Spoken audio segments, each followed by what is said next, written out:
no testamento especial, ok? Tá. Fez testamento especial, não morreu naquela situação especial ali, ele vai caducar, porque não morreu. Enfim. Porque quando for ler testamento especial, você vai ver como é que ele é bem mais ágil mesmo, né? Em relação a testemunhas, enfim. A quem faz, se for no avião, comandante do avião, se for no navio, comandante do navio, enfim. Tá? Agora, em terra, o comum, o ordinário, é o que? O tabelião, né? Enfim.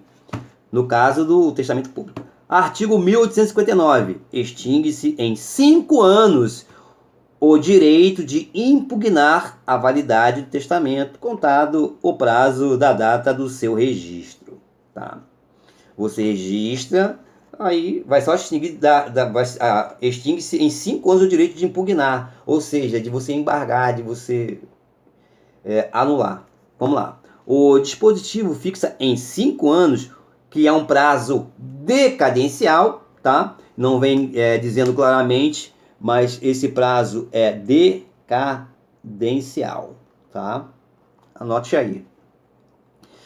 Para se impugnar a validade do testamento, que deve ser contado a partir da data em que o testamento foi registrado, ok? Isso ocorre porque, não se podendo questionar a validade do testamento durante a vida do testador, já que se trata de negócio jurídico que somente produz efeitos após a sua morte, apenas com a abertura da sucessão se abre a possibilidade de ser impugnado. Mas vamos ver como é que se dá isso aí. Frise-se que não é da abertura da sucessão, mas do registro do testamento. Isso é questão de prova. Não cai em prova, não. Despenca, desaba. Vou ler de novo. O artigo 1859. O dispositivo fixa em 5 anos, que é um prazo decadencial. Não vem dizendo no caput que é um prazo decadencial. Então, em prova, ele vai dizer o seguinte, é prescricional ou decadencial? Então, você já sabe que é decadencial. O prazo para se impugnar a validade do testamento, que deve ser contado a partir da data em que o testamento foi registrado. Não é da abertura da sucessão. Registrado.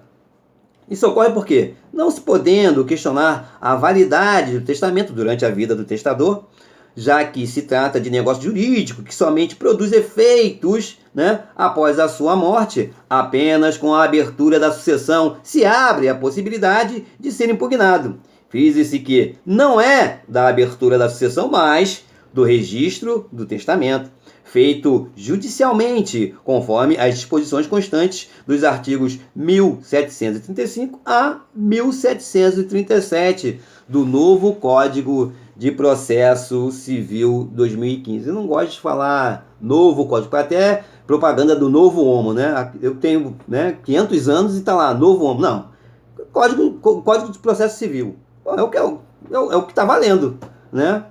A não ser quando tu fala alguma referência, né, de comparação, e você fala, o Código 73, né? Mas eu não gosto de usar o termo novo Código, né, de Processo Civil 2015. Eu uso Código CPC 2015, é o no máximo, tá? Se eu não falar nada, o Código, o CPC, já sabe que é o atual, que é o vigente. Bom, que começa a fluir o prazo determinado pela lei, tá lá no artigo 735 a 737 do CPC, tá? Que começa a fluir o prazo determinado pela lei. Na interpretação do artigo em tela 1859, a dificuldade que pode surgir é de saber se incidirá tanto nos casos de nulidade como nos casos de anulabilidade do testamento. Qual é a diferença? Nulidade é nulo absolutamente, tá? Não tem jeito. Anulabilidade é porque tem algum vício que pode ser sanável. Se você não sanar, aí vai ser nulo. Mas essa anulabilidade é porque tem um vício que pode ser sanável. Bom, no entanto, como a lei não excepciona e não distingue, deve-se entender que a disposição se aplica às duas hipóteses, nos casos de nulidade e anulabilidade do testamento. Assim, mesmo sendo o testamento negócio jurídico e, portanto, sujeito às regras gerais dos negócios jurídicos, o disposto no artigo 1859, que é o nosso artigo em comento, faz com que se afaste o estabelecimento do artigo 169, Código Civil, que dispõe que o negócio jurídico nulo não é suscetível de confirmação e nem convalesce pelo decurso do tempo. E, da mesma forma, o disposto no artigo 178, que determina ser de 4 anos o prazo de decadência para se pleitear a anulação do negócio jurídico. Dessa forma, mesmo eivado de nulidade pela disciplina especial do dispositivo em exame, se não atacado no prazo decadencial de 5 anos, não poderá mais ter discutida a sua validade. Nesse sentido, o Tribunal de Justiça de São Paulo, havendo a necessidade de se realizar a interpretação sistemática do Código Civil, não se pode deixar de registrar que o parágrafo único do artigo 1909 determina que as disposições testamentárias viciadas por erro, dolo ou coação são anuláveis. Se sanar o vício, fica legal, tá? São insanáveis no prazo de 4 anos, contados do conhecimento do vício pelo interessado, que, sem dúvida, poderá ocorrer muito tempo após o registro do testamento.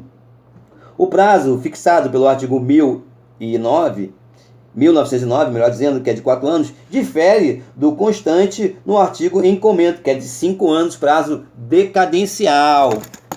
Ok? Deixa eu arrumar aqui. Tá. O prazo decadencial apontado no dispositivo, que é o artigo 1859, 5 anos, aplica-se aos casos de nulidade ou anulabilidade, mas não aos casos de inexistência jurídica, que ocorre quando falta ao ato algum elemento material indispensável à sua própria constituição, podendo a inexistência ser declarada a qualquer tempo. Ou seja, o prazo decadencial apontado no artigo 1859, de 5 anos, aplica-se aos casos de nulidade e anulabilidade. Ok, sem dúvida nenhuma. Tá? Agora é o seguinte, mas não se aplica esse prazo decadencial de 5 anos nos casos de inexistência jurídica, que ocorre quando falta ao ato algum elemento material, substancial, indispensável, ok? A sua própria constituição, a sua própria criação, podendo a inexistência jurídica ser declarada a qualquer tempo, ok?